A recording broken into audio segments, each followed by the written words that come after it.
Baik, selamat bertemu kembali dengan saya. Kali ini saya akan membahas tentang cermin lengkung. Nah, sebelum kita ke contoh soal, kita lihat dulu persamaan untuk cermin lengkung. Nah, untuk cermin lengkung di sini yang pertama yaitu kita lihat hubungan antara jarak fokus F ya, fokus itu, lalu jarak benda S, dan jarak bayangan ini S aksen namanya ya, jarak bayangan. Nah, hubungan dari ketiga besaran tersebut dibuat persamaan seperti ini. 1/F sama dengan 1/S ditambah 1/S aksen. Ya, jadi inilah persamaan untuk hubungan jarak fokus F, jarak benda S, dan jarak bayangan S aksen. Nah, tadi ya di sini ada keterangannya. Jarak fokus itu dalam sentimeter. Nah, perbedaan antara cermin cekung dan cermin cembung letaknya di nilai fokus. Nilai fokus akan positif jika cerminnya cermin cekung. Sedangkan nilai fokus akan negatif jika cerminnya cermin cembung. Jadi jangan terbalik ya, nanti di perhitungan kita akan lebih jelas lagi menentukan nilai fokusnya. Di soal pasti diketahui apakah cermin cekung atau cermin cembung. Sedangkan jarak benda itu cm, ya satuannya S, simbolnya satuannya cm. Sedangkan untuk S aksen itu jarak bayangan, satuannya juga cm. Nah, di sini untuk perbesaran bayangan atau M dapat kita hitung dari pembagian antara jarak bayangan S aksen dengan jarak benda. Jadi S aksen dibagi S, jarak bayangan dibagi jarak benda. Atau kalau diketahui tinggi, nah ini tinggi ya, H itu adalah tinggi bayangan dibagi dengan tinggi benda. Ya, jadi di sini ada keterangannya, M itu adalah perbesaran bayangan, H itu adalah tinggi benda dalam senti, H aksen itu adalah tinggi bayangan juga dalam sentimeter. Nah, di sini ya sebelah sini di sini ada ketentuan jika M yang kita dapat lebih besar dari 1, ya perbesarannya lebih besar dari 1, maka bayangan dikatakan diperbesar atau lebih besar dari benda. Kalau M itu lebih kecil dari 1, maka diperkecil atau bayangan itu lebih kecil dari benda. Kalau nilai M-nya sama dengan 1, maka bayangan sama besar dengan benda. Ya. Nah, silakan di-pause untuk mencatat catatan ini. Lalu berikutnya saya akan menjelaskan tentang nah di sini ada contoh soal ya, contoh soal untuk cermin cekung. Nah, cermin cekung ini ya seperti ini belakangnya. Kalau saya arsir belakang ini berarti depannya yang ini belakangnya ya. Kenapa tadi cermin cekung F-nya positif? Karena fokusnya ada di depan cermin ya. Nah, kita lihat nilai fokusnya 4 cm. Sedangkan jarak benda di sini bendanya dilambangkan dengan anak panah. Itu 6 cm. Nah, di sini keterangannya juga fokus 4 cm dan jarak bendanya 6 cm. Maka tentukan yang pertama jarak bayangan. Kita memakai persamaan yang tadi. Sebelumnya kita tulis dulu ya, diketahui di sini. Di sini diketahui jarak fokus, kalian tulis F. Karena cerminnya cermin cekung berarti positif 4-nya.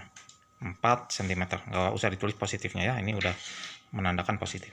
Lalu jarak bendanya S sama dengan 6 cm. Nah, di sini kita hitung sebelah sini. Yang A itu yang ditanyakan jarak benda, jarak bayangan ya. Maaf, jarak bayangan. Kita pakai persamaan yang tadi, 1/F sama dengan 1/S ditambah 1/S aksen. Kita masukkan F-nya 4 cm, berarti 1/4 sama dengan S-nya 6, 1/6 ditambah S aksen. Ini yang ditanyakan. Ya, kalian bisa hitung secara matematis. Ya, kita hitung sama-sama 1/4 di sini ya, ruas ini. Ruas ini kita pindah ruaskan ke kiri dari positif jadi negatif. Min 1/6 gitu ya, sama dengan, nah di ruas kanan masih ada 1/S aksen. Nah gitu. Jadi cara mencari pecahan ini kita samakan dulu penyebutnya. 4 dan 6 itu 12 ya.